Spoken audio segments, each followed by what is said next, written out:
Lalabanan naman natin ngayon ang mga nagpupuyat. Naku, kung ikaw yan, para sa'yo to. Dahil sa puntong ito ay ating malalaman kung ano nga bang mga epekto ng pagpupuyat. Ang lahat ng yan sa ating Kata-Wonder.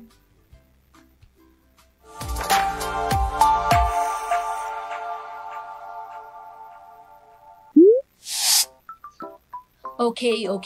Alam kong ironic na ginagawa ko tong script na to habang puyat, pero napaisip ako bigla. Nakakaliit ba talaga ng utak ang pagpupuyat? Literal ba to o baka naman metaphor lang? I-breakdown natin, shall we? According sa studies, oo, legit ha, mga galing sa Journal of Neuroscience at Nature Communications.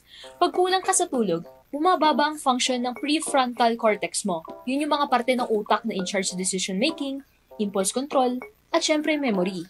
AKA, yung mga bagay na kailangan mo para hindi ka mag-cram sa lahat ng bagay. Tas ito pa, chronic sleep deprivation can lead to loss of gray matter volume. Yup, literal brain shrinkage. Ibig sabihin, pag lagi kang puyat, may chance na lumiit talaga ang parts ng utak mo na responsible for thinking, remembering, and learning. Not me realizing this while writing at 2:47 a.m. Yuck! At hindi lang siya pang long term ha. May mga study na nagsasabing kahit isang gabi ka lang kulang sa tulog, naapektuhan na agad yung cognitive performance mo. Ibig sabihin, mas mahirap ka mag-focus, mas madalas ka magkamali, at ang masaklap, feeling mo, okay ka pa. Pero yung utak mo, naglalakad na parang zombie sa Session Road. So no, pagpupuyat isn't just a vibe. It's an actual health concern. Hindi lang siya about eye bags or mood swings. We're talking about mental clarity, emotional regulation, at long-term neurological health. Pero wait, may hope pa, okay? Ayon sa mga expert, puyat isn't a permanent damage. Kung aayusin mo siya ngayon mismo, here are things that you can do.